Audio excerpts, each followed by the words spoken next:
Leamos en Mateo capítulo 7, pedid, llamad, buscad. Como creyentes en el nuevo pacto tenemos esa bendición de nosotros buscar el rostro del Señor. Donde 2 o 3 invocan su nombre, dice, el Señor promete escucharles. Vamos a tomar nuestras Biblias. Una vez más quiero seguir en lo que empecé la semana pasada en la temática del evangelismo.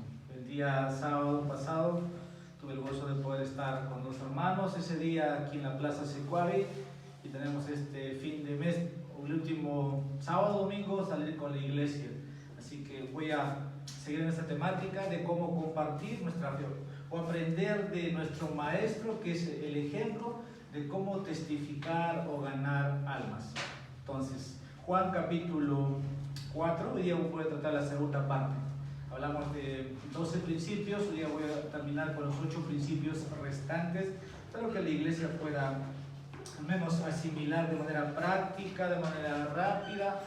Y de ahí la otra semana que viene voy a seguir en el libro de Eclesiastés en la serie. Hoy día voy a finalizar entonces lo que empezamos la semana pasada. Juan capítulo 4, versículo 42. En sí, deberá leer todo el capítulo 4. Les dije a la iglesia que lean porque es mucha familiaridad, pero voy a tomar para la lectura de la oración el versículo 42, el testimonio de la mujer samaritana.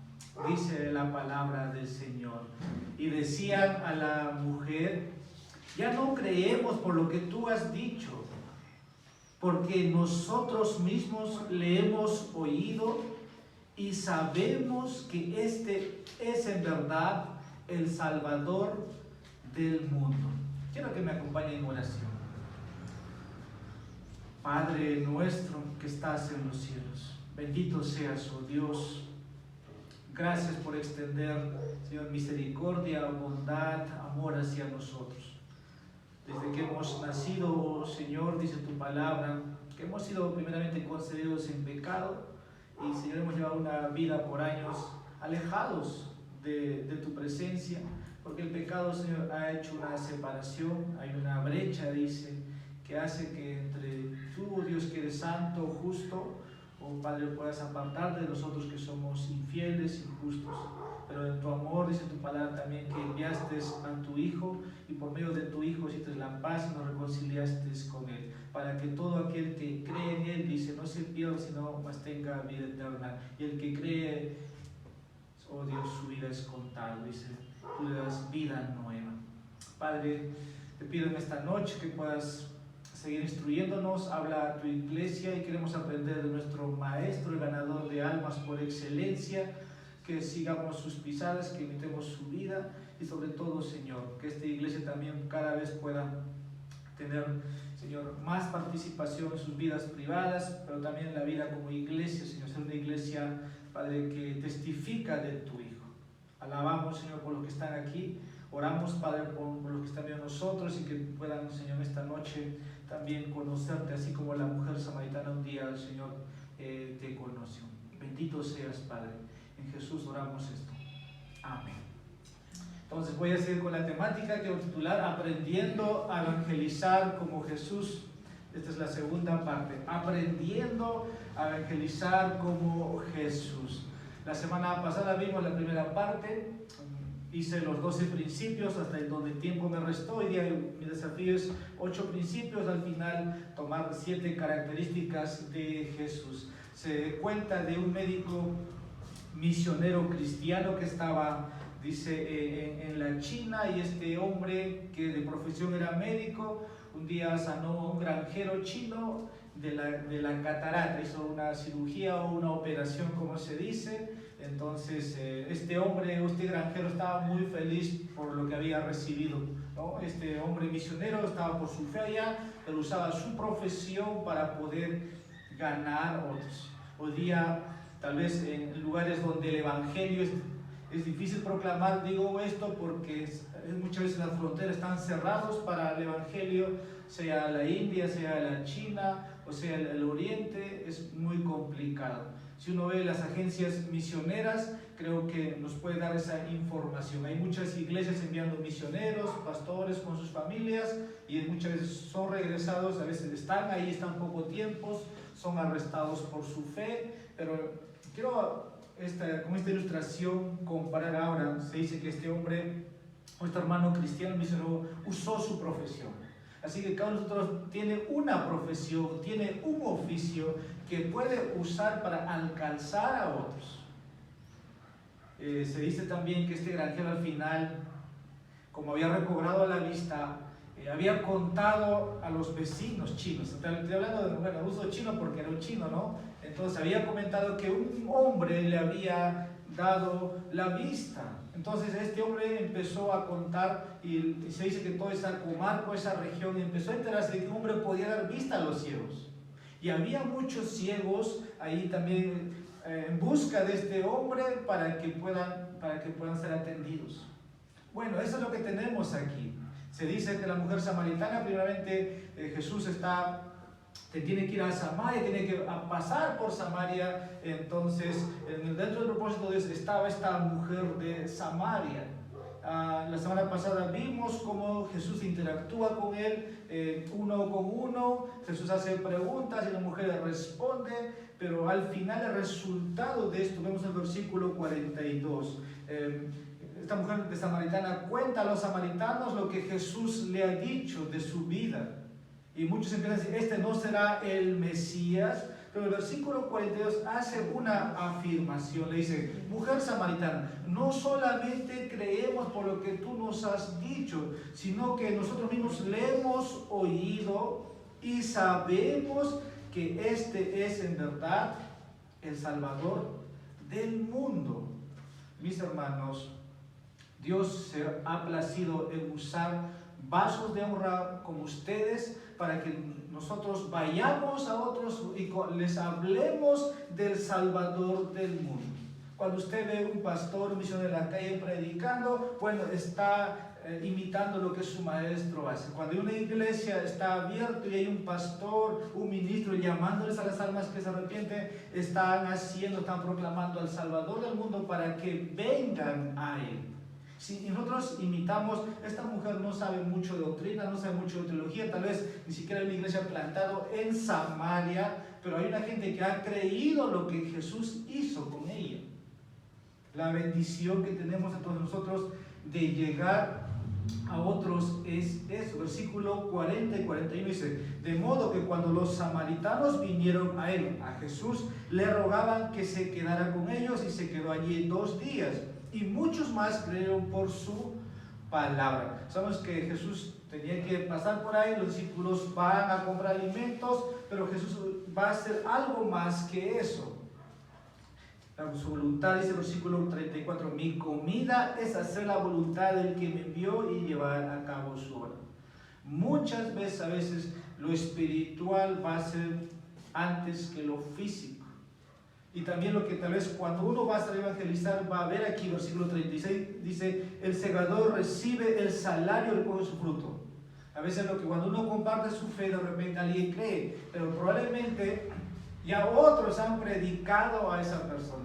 Probablemente otros han orado por esa persona y solamente estás cosechando. Pero probablemente también tú seas el que va a sembrar y al final vamos a ver la cosecha. Pero probablemente, si es que puede ser esto definitivo, y creo que es verdad, si nosotros no somos sembradores, no vamos a cosechar. ¿Eso quiere decir? Si no evangelizamos, no vamos a ver vidas nuevas. Y de ahí que Juan capítulo 4, creo que es un capítulo extenso, pero que nos ayuda a que nosotros podamos ser orientados a ganar almas.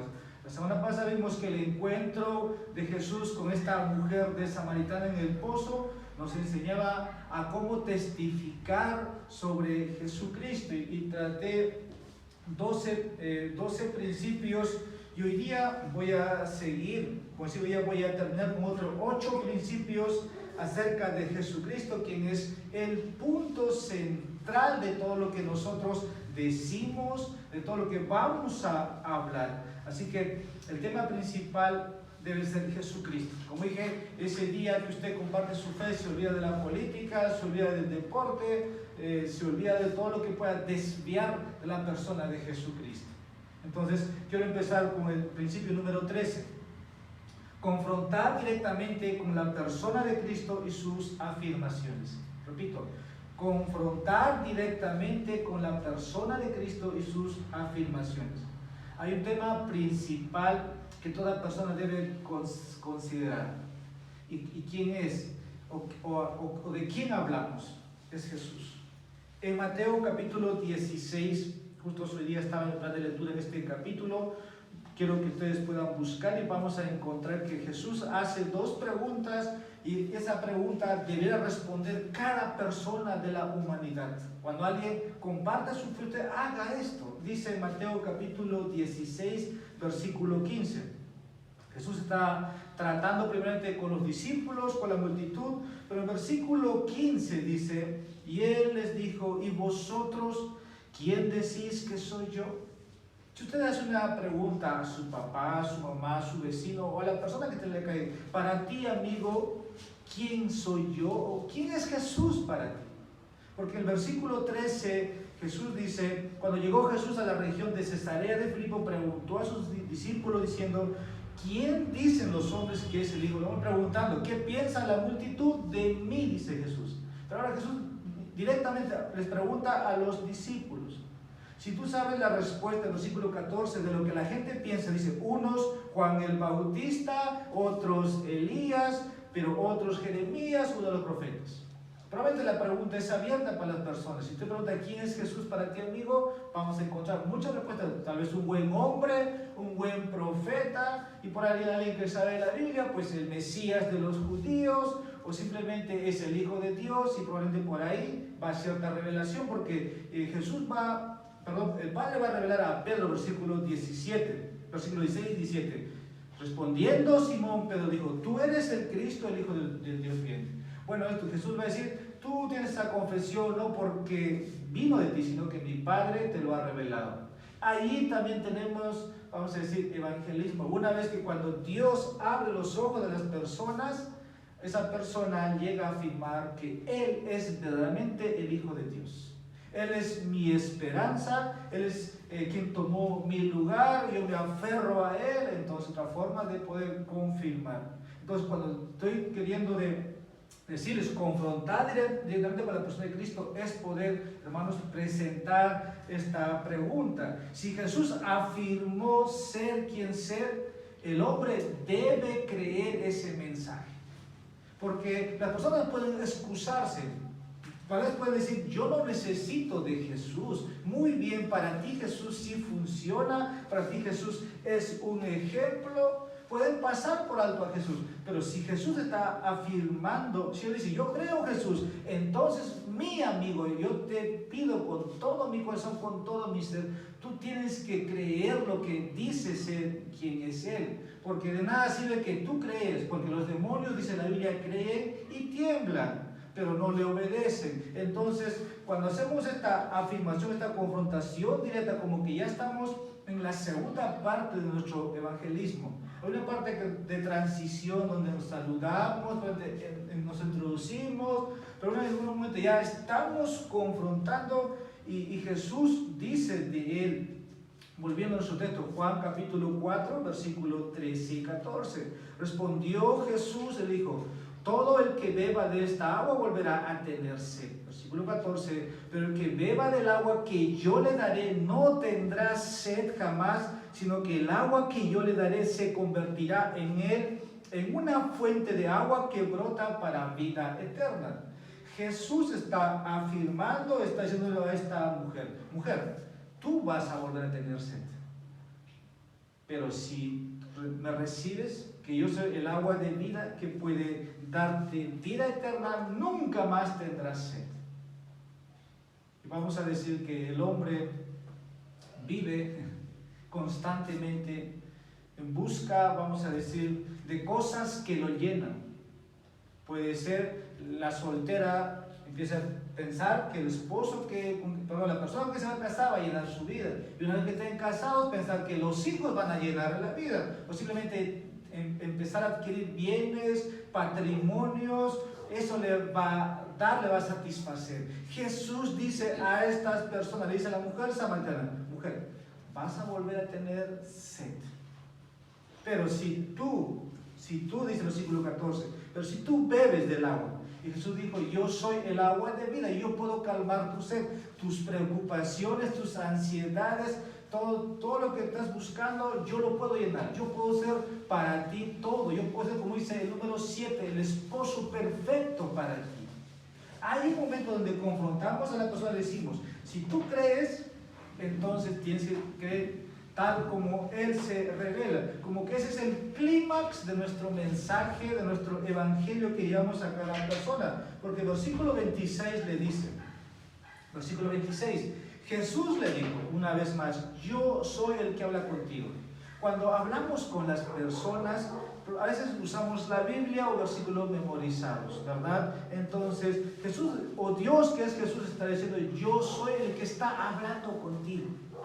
¿Verdad? Hay un momento donde esa persona es confrontada. Nosotros somos solamente esos medios, esos parlantes, o esas voces, ¿no? Que solamente queremos, a través de nosotros, instrumentos, llegar a esa persona, incluso a su cabeza, a su oído, porque más no podemos hacer que esa palabra baje al corazón y que el Espíritu Santo se encargue del oído que llega al corazón, es obra de Dios.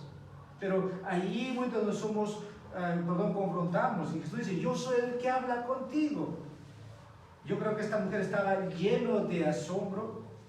Él dice, el Mesías, aquí, el punto para nosotros es que cuando le cuentes a alguien acerca de Jesús, hazle saber quién afirmó ser Jesús. No solamente es decir, Jesús murió por ti, y eso significa que Dios te ama a ti. Y si tú no crees, si tú no lo recibes a Jesús con todo tu corazón, entonces estás perdido. Normalmente eso es lo que uno hace así en los primeros pasos. Pero nosotros tenemos que afirmar completo quién es la persona de Jesús. Jesús tiene una ira, porque Él va a regresar, dice Apocalipsis. ¿Verdad? Él va a regresar. El Cordero León tiene una ira.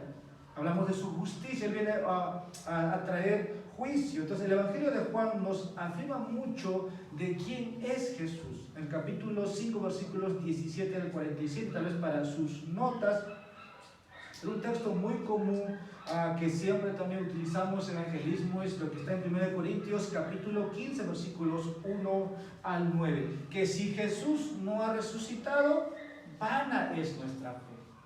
Entonces eso puede decirnos mucho del testimonio de Jesús. Pero Jesús ha resucitado.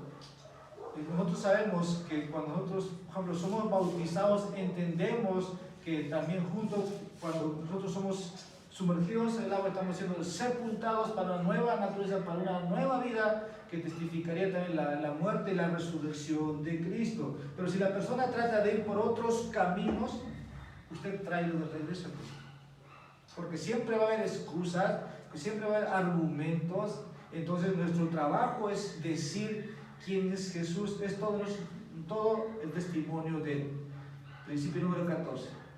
Para ser un testigo o evangelista, sea un adorador.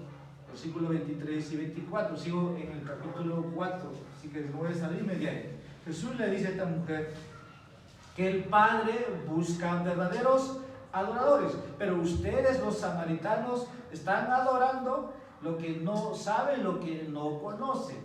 Ahora, para nosotros ser verdaderos, voy a decir, adoradores así, necesitamos primero ser nosotros.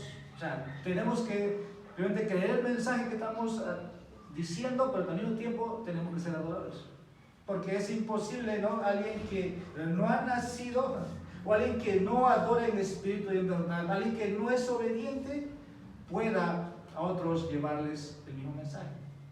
Probablemente esa persona tenga una tradición de religión, de iglesia o hasta de muchas iglesias. No saben en quién están adorando, pero usted es un adorador en espíritu y en verdad. Entonces, no puedes, como dije, verdaderamente adorar a Dios en espíritu y en verdad si no eres obediente. Ahora, lo que voy a empezar a decir que los mejores testigos, o más bien aquellos que comparten, son aquellos que hablan a otros de Jesús, porque sus corazones están desbordando en adoración. Lo que voy a mencionar uno es que cuando uno adora en espíritu, uno lo hace a nivel del corazón. Porque todo puede hacerse cerebralmente, todo puede ser exteriormente, pasar por ritos, por religiosos como el judío lo hacía. Pero cuando nosotros adoramos en espíritu, hermanos, eso a una persona va a atacar su hipocresía. Como dice, va a ser como un espejo. Cuando usted habla de adorar, va a ver esto en las personas, que va a haber objeciones tal vez acerca de Cristo. Él tal vez diga, pero en la iglesia hay demasiados hipócritas.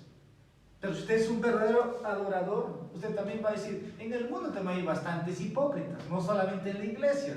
Jesús dijo a los fariseos en Mateo 23, ustedes son hipócritas. Si esa persona diga, tal vez tenga razón, entonces la iglesia está llena de hipócritas, ¿para qué voy? Pero si usted es un verdadero adorador, entonces vamos a tener menos problemas. Entonces, pero la pregunta sigue abierta, ¿qué haces con Jesús, amigo? Si cuando Jesús nació en el pesebre, vinieron a adorarle. Los hombres sabios del oriente, vinieron los ángeles, vinieron los pastores. Él era Dios. ¿Qué haces con Jesús? Si tú me dices que, bueno, tú vas tal vez una vez al año y para ti eso es adorar. Entonces la adoración es, hermanos, a nivel del corazón. Por eso, si nosotros desbordamos, voy a decir, en nuestro ser, entonces no vamos a ser testigos hipócritas. Y si usted piensa que puede pasar por el hipócrita y engañar a Dios, no lo haga ese día. No lo haga. Adorar a Dios ahora en verdad significa, hermanos, adorar al único Dios verdadero.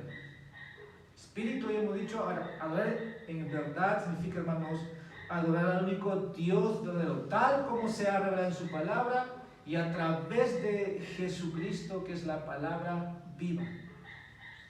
Ahora esto ataca la idolatría.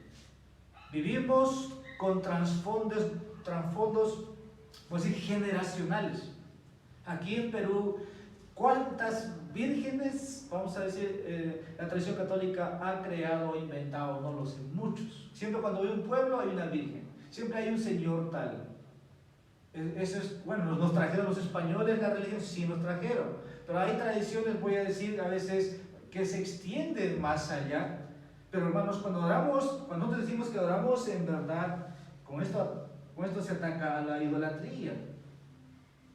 Por eso el versículo 24 dice, Dios el Padre busca esos tales adoradores y que le adore en verdad. Y los que adoran a Dios en verdad se dan cuenta que Él es ese Dios justo, ese Dios santo, ese Dios lleno de amor, de gracia. Entonces ahí uno no puede suavizar, voy a decir, hermanos, el amor de Dios. Si tú presentas a Jesús tal como Él se ha revelado, no vas a suavizar el Evangelio. Porque uno puede empezar a como decir, bueno, ven a Jesús, pero no es así. Solamente hay que presentar tal como Jesús se revela. Principio número 15, versículo 23 y 24, una vez más. Enfóquese en la necesidad de una relación de corazón con Dios. Esto es para todos nosotros.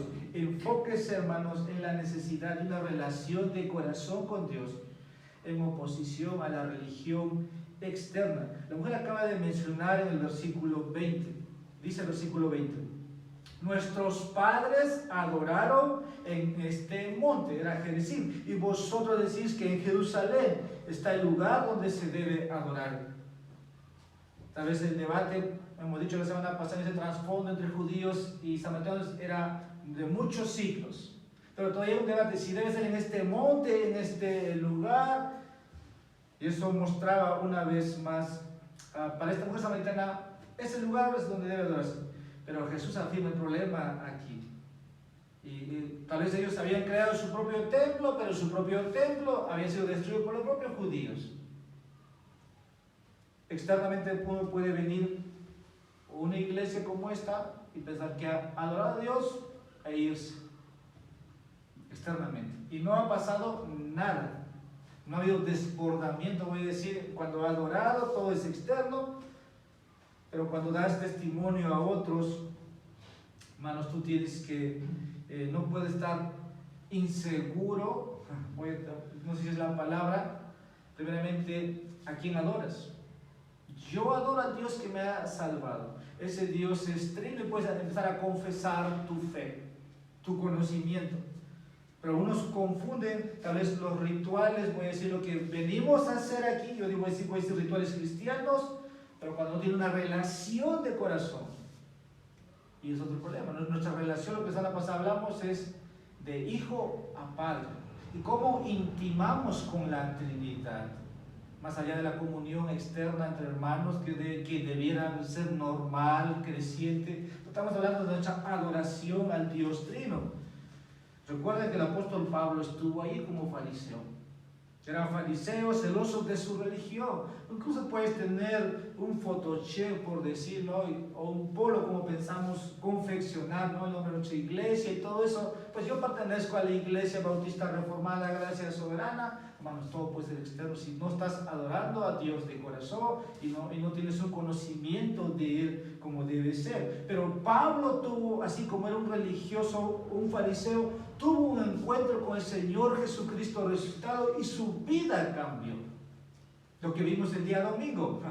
Justo, ¿no? Ser como Cristo y conocerle a Él en el poder de su resurrección. Entonces, cuando Pablo tiene ese encuentro, él inmediatamente fue el apóstol Pablo para los gentiles. Claro, primero fue a los suyos, pero cuando los suyos, los judíos, le rechazaron, dijo, ahora me voy a los gentiles. Y toda la religión que he tenido, que he cultivado como judío, como fariseo, el mundo tal vez puede ser de otra palabra, ¿no? He estado en muchas iglesias, me han dicho esto, he visto esto, y creo que es esta iglesia. Pablo tuvo por basura su religión judía, con tal de ganar a Cristo, como el valor incomparable. Filipenses capítulo 3, versículos 2 al 11. Entonces preguntamos, te puedo preguntar a la persona que está testificando, ¿cuánto observas o cuánto necesitas asistir a tu iglesia? ¿O qué es lo que tienes que hacer en tu iglesia para ser salvo?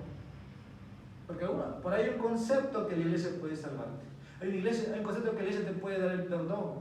Pero yo quise extender esa pregunta más abiertamente. ¿Cuánto tienes que observar? ¿O qué es lo que tienes que hacer en tu iglesia para que puedas entrar al cielo? Y probablemente esa pregunta te abre tu mente, te socava el entendimiento, porque la persona no sabe que solamente que por ir a la iglesia uno puede ser libre de sus pecados. Y sabemos que no es así. Dios no va a permitir aquel día que ese hombre entre o esa mujer. Por lo contrario, la Biblia es clara, hermanos, que nuestros corazones primeramente deben estar bien con Dios. Deben estar bien con Dios por medio de la fe en Jesucristo, porque Dios mira nuestros corazones. Dios no ve lo que hacemos externamente. Ir a una iglesia tradicional, reformada, protestante, católica romana, testigo. Dios no mira eso. Debo estar en paz con Dios. Principio número 16. Cualquiera que haya conocido a Jesús puede ser testigo. El principio número 16, creo que usted te puede captar, identificar a la mujer samaritana, ¿no? Cualquiera que haya conocido a Jesús puede ser un testigo, un evangelista, misionero, misionera, alguien que comparte su fe. Versículo 28 al 30. Entonces la mujer dejó su cántaro, increíble. Dice, fue a la ciudad y dijo a los hombres, venid, ved a un hombre que me ha dicho todo lo que he hecho. ¿No será este el Cristo? Y salieron de la ciudad e iban a él. Versículo 39. Y de aquella ciudad, muchos de los samaritanos creyeron en él por la palabra de la mujer que daba testimonio diciendo, él me dijo todo lo que yo he hecho. Aquí hay una mujer, por cierto, inmoral, pero lo asombroso de esto es que cuando Cristo aparece, yo creo que hay otra mujer en Juan capítulo 8, donde Jesús iba a hacer una declaración, todos deberían alzar la piedra y apedrear a esta mujer inmoral. Pero lo que tenemos aquí es otra mujer. ¿Cómo estaba su vida de esta mujer? La semana pasada describimos. Y para empezar, realmente ella no sabe mucho. Acaba de ser confrontado. Jesús le ha exhibido su pecado a través de los mandamientos. No sabe doctrina, vamos a decir. yo creo que solamente sabe esas palabras: Jesús, tú eres el Mesías prometido, yo creo en ti. Pero acá está anunciando, vamos a decir, como que fuera algo profético, ¿no? Este no será el Mesías, perdón, versículo 29, este no será el Cristo. Entonces, estamos diciendo, yo creo que lo que esta mujer está empezando a entender a través de esa conversación quién es Jesús, porque lo está diciendo quién es Él. Ella no tendría un mensaje o un tratado, ¿no?, para compartir a sus hermanos, a sus paisanos samaritanos. No lo tiene, pero solamente está diciendo: venid, ven a un hombre que me ha hecho todo lo que he hecho. Mis hermanos, si nosotros presentamos correctamente a la persona de Jesús y quien afirmó ser Él, vamos a poder esperar algo así, una cosecha así, porque la palabra de Dios, hermano, no queda vacío. Y muchas veces algo que siempre pido es que Dios les recuerde lo que yo les he dicho a ustedes, a los que no los conozco. Digo: Señor, tráelos a mente, tráelos a conciencia, no los dejes tranquilos. Y nosotros podemos hacer eso, pero siempre y cuando nosotros hemos presentado a Jesús tal como es. Porque si usted nada más presenta a Jesús como, vamos a decir, aquel que solamente les ama, esa persona solamente se va por eso. Y va a tener muchos problemas tal vez más adelante.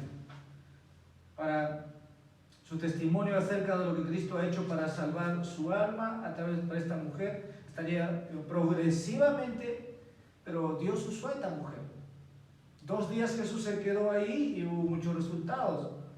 Ahora yo voy a decir, puede que usted no sepa mucho, pero si Jesús ha perdonado tus pecados, puedes invitar a las personas a venir y ver. Por eso estamos aquí. Siempre hemos dicho: alguien oró por nosotros, alguien nos invitó, alguien nos trajo. Somos la respuesta de las oraciones de los padres, de los hermanos, misioneros, pastores. Mis hermanos, no lo sabemos. Aquel día sabremos cómo llegamos aquí. Pero si usted, así como esta mujer samaritana, ha recibido perdón de pecados, entonces puede usted hacer lo que esta mujer ha hecho: venid, ved. Así como en Juan capítulo 9, versículo 25, hay otra historia de un hombre ciego que Jesús abrió los ojos, que querían atrapar a este hombre que era el ciego, pero este hombre dice: él abrió mis ojos. Y sabemos que Dios no oye a los pecadores. Yo solo sé esto, dice este hombre, por su testimonio. Yo era ciego, ahora veo, dice. Ahora esta mujer también nos muestra la manera efectiva de testificar, es hacer preguntas. No debates, no discusiones. Versículo 29, ¿no será este el Cristo? Otra forma que Jesús dice en Mateo 16 es: ¿qué piensan los demás de mí? ¿Quién dices que soy yo? Bueno, otra forma de hacer evangelismo es haciendo preguntas. Y la persona va a responder con lo que la semana pasada dije, ¿no? En el tratado vamos a hacer preguntas. Y eso como romper el hielo, pero esa pregunta te sirve para abarcar si esa persona, vamos a decir, si conoce algo de lo que sabe. Y esta mujer dice: ¿no será este el Cristo? Como que eso despertó en otros, porque si él dice que es el Cristo, entonces vale la pena escuchar, hay que escucharle. Así que esta mujer nos muestra, a manera de pregunta, hacer también evangelismo. Y esa pregunta despertó curiosidad en otros. Vayan y averigüen, ¿verdad? Vayan a averigüen. Probablemente eso sea la cosecha que tal vez esperamos, ¿no? Que si usted ha dicho, esa persona, si quieren escuchar, vayan. Está, ¿no?, en la plaza Secoave al frente, bueno, en la dirección de la iglesia. Pero es la manera. Principio número 17. Pon las oportunidades espirituales antes que tus necesidades físicas.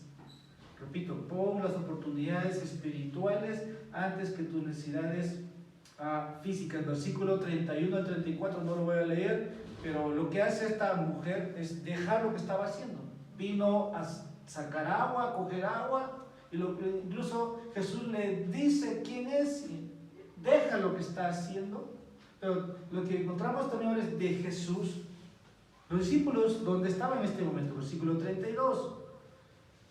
Jesús va a decir, yo tengo una comida, que es hacer la voluntad de mi Padre. Hay momentos a veces, hermanos, que sabemos que primero lo espiritual antes que lo físico, lo material. Los discípulos han ido a comprar para el almuerzo, probablemente. Jesús no está interesado en comer, versículo 32, porque Jesús dice, tengo una comida, dice el versículo 33. Se preguntan los discípulos, ¿le habrán traído algo de comer? Versículo 34, Jesús dice, mi comida es hacer la voluntad del que me envió y llevar a cabo su obra. A veces mismo, yo sé que los sábados algunos pueden estar trabajando, los domingos no creo. Hermanos, si es que hay un acuerdo como iglesia hacer evangelismo, hay que dejar de hacer a veces lo que estamos haciendo. Ahora no significa que vamos a poner horarios, no, ustedes si tienen que trabajar cumpla con su empresa, pero el que está libre y no viene, como que nos ponemos a pensar. La comida de Jesús fue hacer la voluntad del Padre. Y Jesús responde, mi comida es hacer la voluntad del que me envió a llevar a cabo su obra. ¿Para qué estamos? ¿Para qué estamos? En este punto podemos relacionar lo que la semana pasada vimos, Colosenses capítulo 4, unos 15 minutos o 20, hermanos, les pido para acabar. Colosenses capítulo 4, versículo 5. Andad sabiamente para con los de afuera, aprovechando bien el tiempo. Aprovechando bien el tiempo, haciendo evangelismo, haciendo misiones, dejando lo secular para prestar tiempo, un momento a las cosas de Dios. Yo sé que esto lo puedes hacer en tu trabajo, lo puedes hacer todos los días. Mis hermanos, cuando desbordemos de amor, cuando comprendamos verdaderamente lo que Cristo hizo por nosotros, hermanos, no va a haber tiempo. Usted va a querer todo el tiempo hacer esto. Y Jesús nos enseña aquí que su voluntad es acá llevar su obra. Principio número 18. Mantén tus ojos abiertos para una cosecha espiritual inesperada. Mantén tus ojos abiertos para una cosecha espiritual inesperada. Versículo 35 nos narra con lo que Jesús está diciendo aquí. Dice, ¿no decís vosotros, todavía faltan 4 meses y después viene la siega? He aquí yo os digo, alzad vuestros ojos y ved los campos que ya están blancos para la siega. Un momento, yo mencioné que probablemente cuando salgamos puede ser que se haya fruto. ¿Cómo que no? Vayamos al campo, no ceguemos ni cosechemos. Pero probablemente haya también. Oye, pero es porque alguien sembró, alguien preparó. Bueno, Dios prepara los corazones. Y estoy diciendo, hay que tener los ojos abiertos, porque a veces solamente es guiar a las personas, porque ya han crecido en un hogar cristiano y simplemente al final se apartaron, como que conocen algo de lo que es iglesia, lo que es el reino de Dios, de Jesús. Pero Jesús cita aquí un dicho común, aún quedan 4 meses, luego viene la siega. En otras palabras, no plantas semillas y esperas cosechar el día siguiente o la semana siguiente. Entonces, ustedes saben, hermanos, si la semana pasada o en otra serie mencioné, Israel está muy identificado con lo que es agrícola. Y aquí, si usted sabe plantar, entonces no hay que plantar para tomar el fruto, cosechar. Toma tiempo. Pero aquí Jesús les dice, levanten los ojos y vean los campos, ya están blancos para la siega. Probablemente Jesús está diciendo, miren a los samaritanos, está cerca. A veces pensamos que tenemos que ir a la India, a la China o a África para hacer misiones o evangelismo, que ahí está el campo. Y Jesús diría, mira, ahí está tu barrio, ahí está tu zona. ¿No? Jesús está diciendo, abramos los ojos. Dice un comentarista, si los discípulos hubieran sido nombrados una comisión de investigación en cuanto a las posibilidades de una empresa cristiana en Samaria, sé exactamente la resolución que hubieran tomado. Samaria sin duda necesita el mensaje de nuestro maestro, pero no está preparada para ello. Primero deben arar, luego sembrar, luego esperar. Entonces estará listo. Podemos pensar muchas cosas. Este comentarista nos abre los ojos, ¿no? Y lo que yo nada más quiero decir aquí, esta ciudad tal vez nadie pensaría que estaría en el corazón de Dios, pero hoy se llevan muchos convertidos. Muchos convertidos. ¿Alguna vez usted miró a alguien, pero yo esa persona no creo que me reciba el Evangelio? Y veo un adúltero, y veo un borracho, y veo un fornicario, veo un drogadicto, veo una prostituta. No creo que esa persona sea el Evangelio. Aquí tienes una mujer inmoral que ha tenido 5, el que tiene no es su marido, está creyendo. Mantén tus ojos abiertos. Muchos días la iglesia lo va a contaminar. Si nosotros viéramos, hermanos, si Dios no nos hubiera intervenido, si Dios no hubiera puesto freno a nuestra naturaleza caída, seríamos los peores. Ni siquiera es lo que se imagina. Es su gracia, hermanos, que nos restringió. Y pensamos que no nos va a escuchar, pero ¿cómo lo sabes? ¿Cómo lo sabes? No puede ver lo que Dios puede hacer en ese corazón. Es imposible.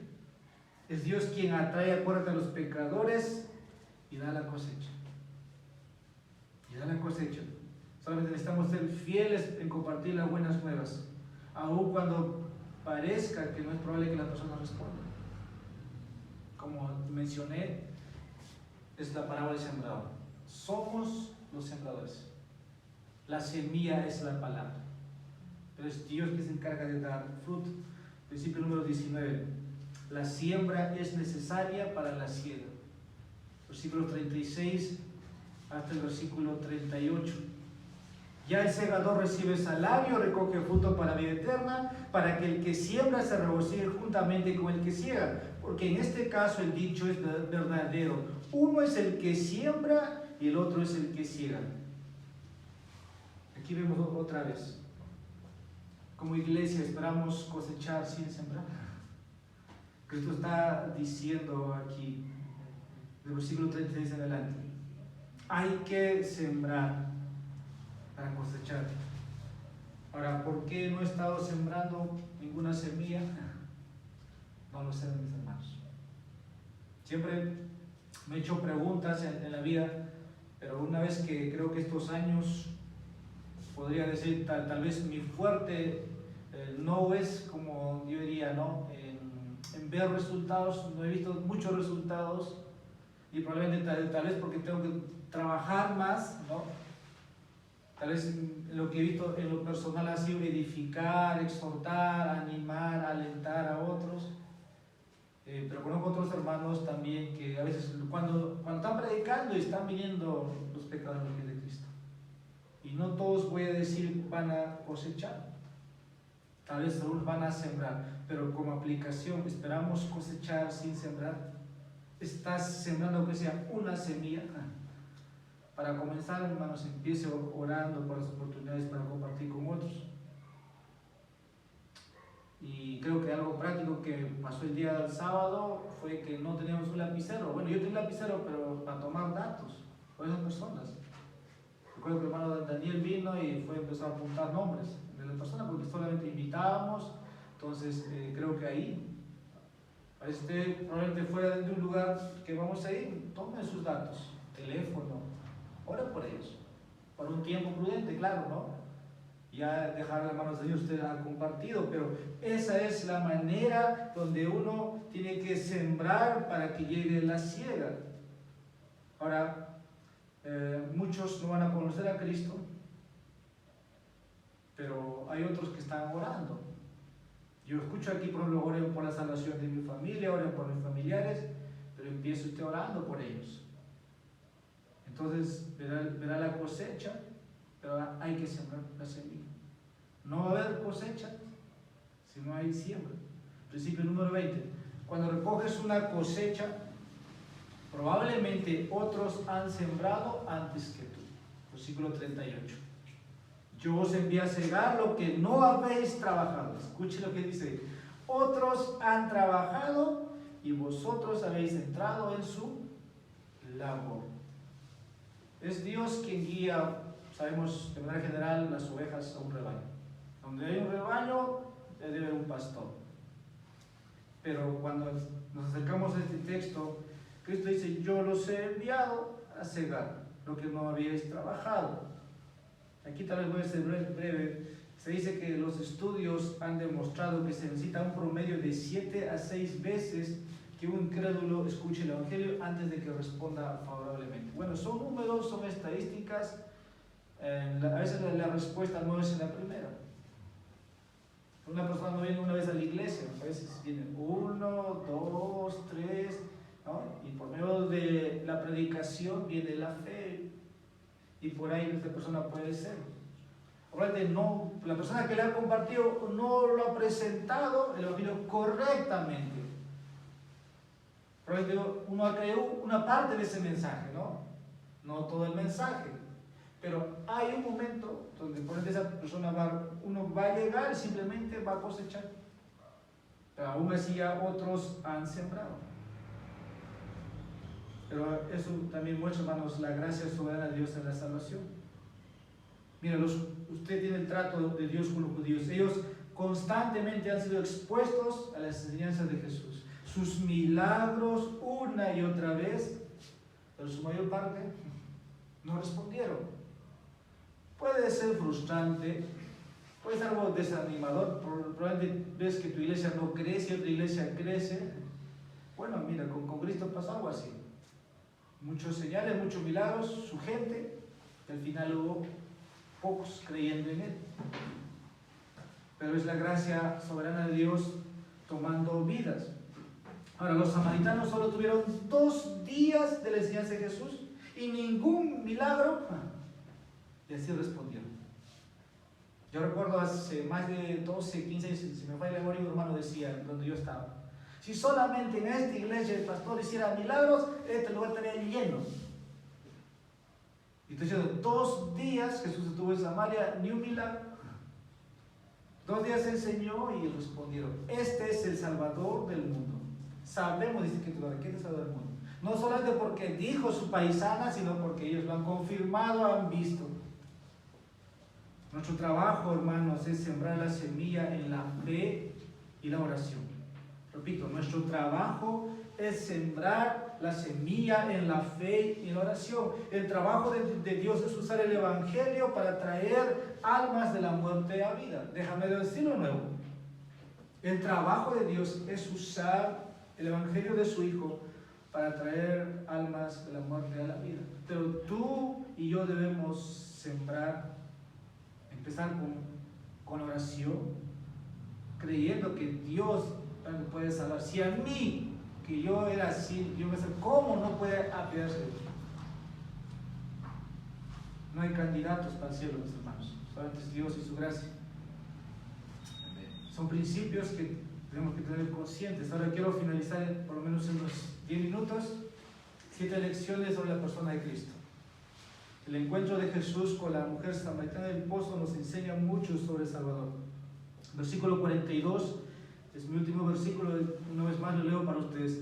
Y decían a la mujer, ya no creemos por lo que tú has dicho, porque nosotros mismos le hemos oído y sabemos que este es en verdad el Salvador del mundo.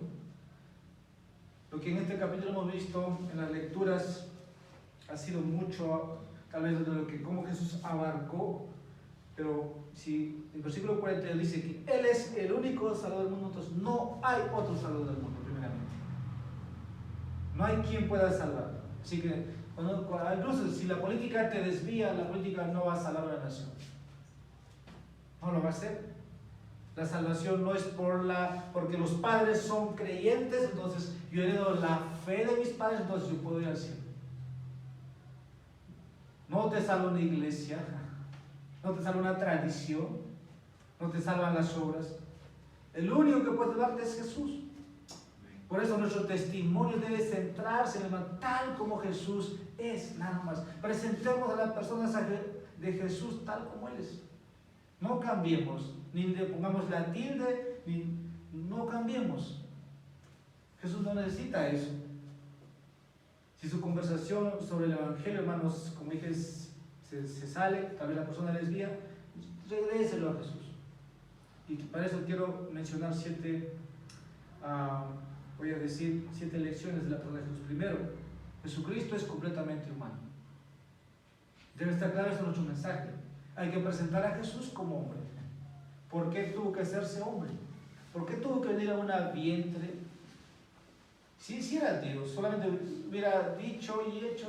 Recuerdo así de manera burlesca, una vez dijo un hombre que Jesús fue un tonto por ir a la cruz. Si Él es Dios, solamente tenía que haber hecho y ser hecho. Bueno, digo, es la manera más necia de hablar.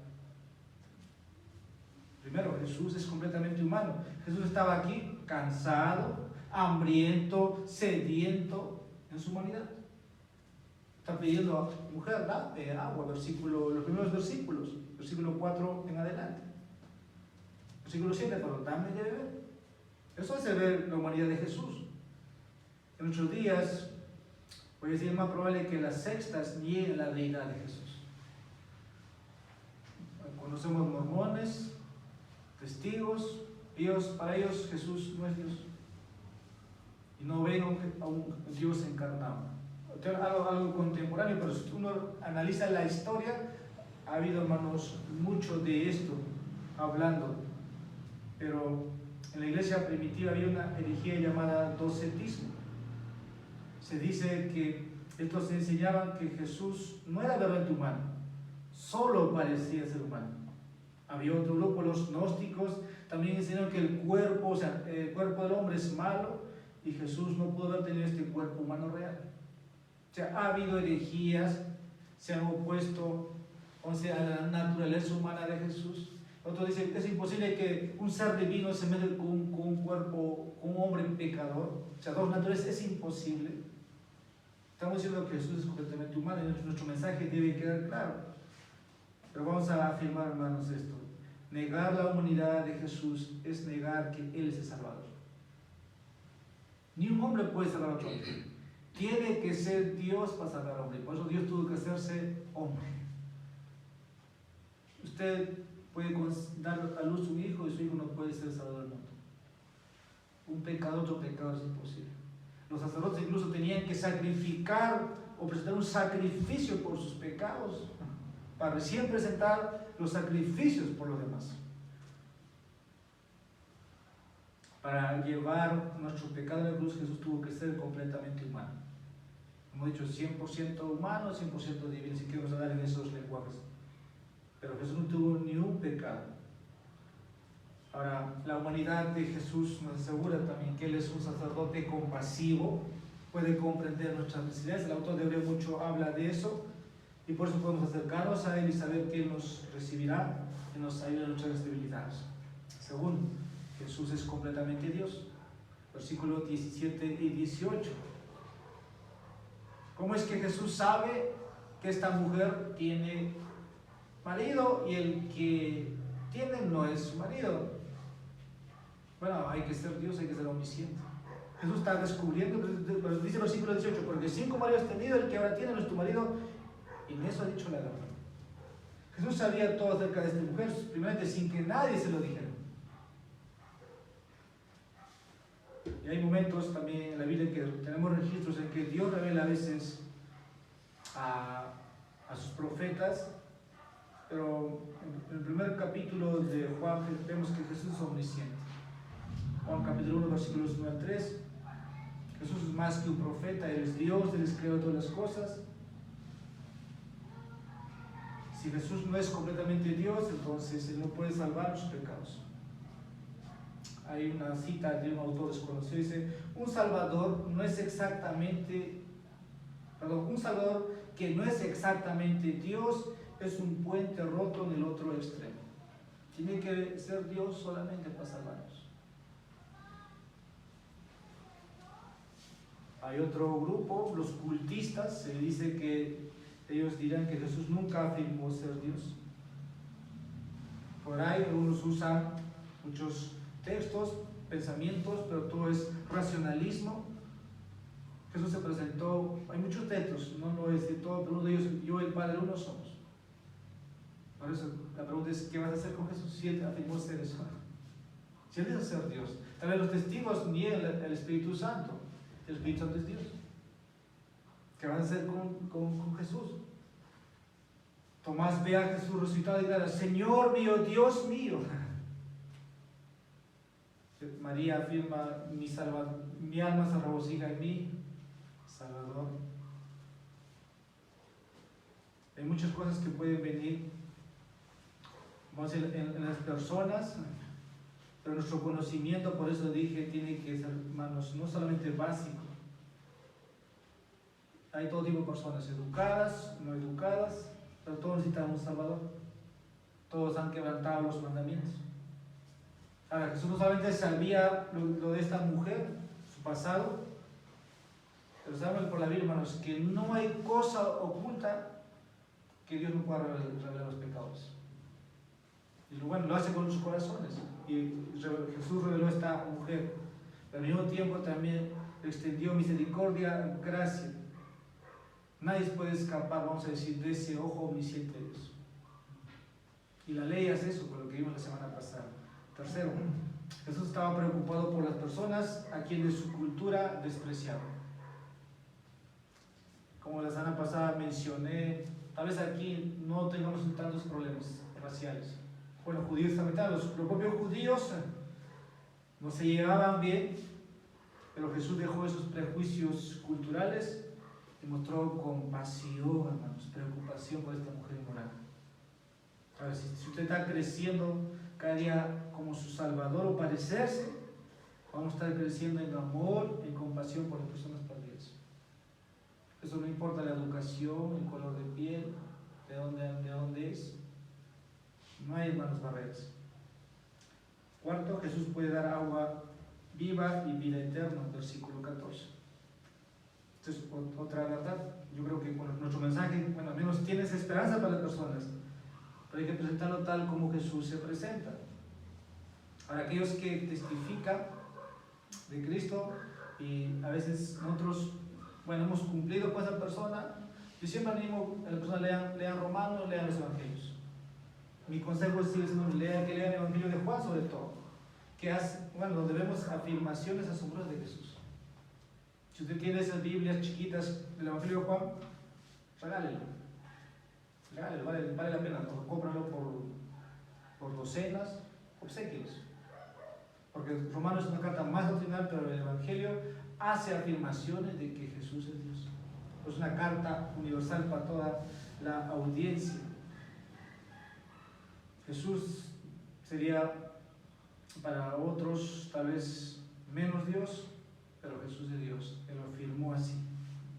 Versículo 26, este es mi quinto. Jesús es el Mesías. Dice el versículo 26 nuestro texto. Estamos ya finalizando. Jesús le dijo: yo soy el que habla contigo. Jesús hace una afirmación. Lo que en el Antiguo Testamento, como estaba escrito, de un Mesías que vendría, un Mesías prometido, que sería el ungido. Se dice que Jesús cumplió más de 300 profecías acerca de él que estaba profetizado cuando vino. Por eso Juan el último capítulo dice: ¿no? Estas cosas se escribieron para que creáis que es el Hijo de Dios. Hay cosas que no están escritas, que si se hubieran escritos faltarían hojas, libros. Sabemos lo que solamente está escrito ahí, pero el propósito es que para que se escribió, para que creyendo en él tengan vida eterna. Sexto, Jesús fue enviado por Dios e hizo su voluntad. Versículo 34, como estaba ahí. Lo irónico de aquí, antes de pasar a mi último punto, es que Jesús no vino a esta tierra solo, sino que fue enviado por el Padre a morir en una cruz por los pecados de los hombres. Ahora, ningún hombre podría afirmar esto. Si pregunta usted a un budista: ¿Buda dio tu vida por...? ¿Y quién envió a Buda? Por eso Juan 3 se dice: porque tal manera amó Dios al mundo, que ha enviado a su Hijo. La gente necesita conocer y enfrentarse con esta afirmación divina de quién es Jesús. Él es el enviado de Dios. Es el primer misionero, el primer evangelista, el primer profeta en venir a hacer conocernos el reino de Dios, de su Padre. Séptimo, último, Jesús es el Salvador del mundo. Con la cita que empezó en el versículo 46, versículo 42. Y sabemos que este es en verdad el Salvador del mundo. Hay una pregunta que ahorita se me viene a la mente, es que yo a veces, pocas veces termino así, pero sí digo, y amigo, ¿qué te parece lo que hemos conversado? Hoy tengo otra pregunta, se me viene tal vez para completar eso. ¿Qué vas a hacer con el mensaje que te he entregado? Porque si yo afirmo, te estoy diciendo que es verdad, pero tú tienes otra verdad, pero ¿qué pasa si yo tengo la verdad? Y tú desechas todo lo que te he dicho. Tú sabes que estás condenado, estás perdido. Y tú a la persona lo dejas, hermanos, como que, o sea, para que tome una decisión. Y no es solamente te dejo un tratado y, bueno, si lo lees, si quieres lo desechas. Pero esa pregunta, hermanos, casi cuando predicamos a veces hacemos en la invitación. Y Jesús aquí es el Salvador del mundo. Pero lo irónico de esto es que su propio pueblo lo rechazó. Juan capítulo 1, versículo 11, a lo suyo vino, a lo suyo rechazaron. Lo despreciaron. Ahora los despreciados eran los samaritanos. Ahora ellos estaban proclamando que es el Salvador del mundo. Juan quiere que sepamos que no solamente Jesús es el Salvador de los judíos, sino del mundo. Que no hace acepción de personas. No le importa si seas una mujer inmoral que ha tenido 5 maridos, el que tiene su marido. No, Jesús es el Salvador del mundo. Por eso Mateo nos dice en capítulo 1, ¿no?, que Él salvará a su pueblo de sus pecados. Entonces, si eres el Salvador del mundo, entonces tiene que ser mi Salvador. Amigo, ¿Jesús es tu Salvador o no lo es? Pero es la oportunidad, es el día. Dios manda que te arrepientas hoy. Probablemente algunos pueden usar un pasaje, como digo, ya tenemos un sermón pequeño en tu tratado, tal vez tú esperes dar paso por paso, pero al final es la invitación. Él es el Salvador de tu alma. Tú necesitas ese Salvador. Y por eso estoy aquí. Por eso Dios me ha enviado. Por eso estoy aquí. ¿Qué vas a hacer? Eres Salvador, y cualquier persona que crea, no importa de qué raza sea, porque Apocalipsis muestra de gente de toda lengua, de toda tribu, de toda nación, de todo lugar. El que crea tendrá vida eterna. Puede que ha tenido muchas religiones, muchos divorcios, de asesino, de convicto. Pero Jesús vino a salvarte. La pregunta es, ¿confiarás en Él? ¿Confiarás en Él? Conclusión. La salvación del pecado y del juicio que ofrece Jesús no es algo automático. Los samaritanos creyeron en Él porque oyeron, y ahora vas a ver que Jesús es verdaderamente. Esa palabra verdaderamente es que hay que presentar a Jesús tal como estamos diciendo. Y si aún no crees, por eso te invito a que leas el Evangelio de Juan. Ven a mi iglesia, te puedo visitar, y hasta que hayamos dejado el mensaje, entonces habremos terminado. Y tal vez ese día, ¿no? Si es que no te reciben en esa casa, sacude tus pies, sal de ahí. Y si te reciben, dice, no, la paz ha llegado a tu familia, a tu vida. Cristo ha llegado a tu vida. Y si has creído este mensaje, esto es para nosotros. Él quiere, mis hermanos, mis hermanas, que seas como esta mujer. Que hables a los que conoces de este hombre único, que es Dios en carne humana. Que revela el corazón de los hombres, las intenciones de sus corazones, pero que no los avergüenza, sino que los salva de sus pecados. ¿Qué harás? Oremos. Padre, te damos gracias por tu misericordia infinita. Gracias por habernos amado desde la eternidad. Tu palabra dice, con amor eterno te he amado. Muchas Muchas veces, oh Señor, a ese amor faltamos cuando nos falta obediencia. Señor, este mandato de ir y hacer discípulos, de ir y platicar con otros, hacer discípulos para Cristo. Señor, como iglesia, ayúdanos a crecer también, Padre, en este ministerio de compartir, de ser testigos eficaces de tu Hijo. Señor, nuestro propósito es para que te representemos aquí, para que proclamemos, Señor, a las naciones el conocimiento de tu Hijo, para que el mundo conozca que tú eres el único Dios que puede salvarlos de sus pecados, de todo pecado, de todo juicio venidero.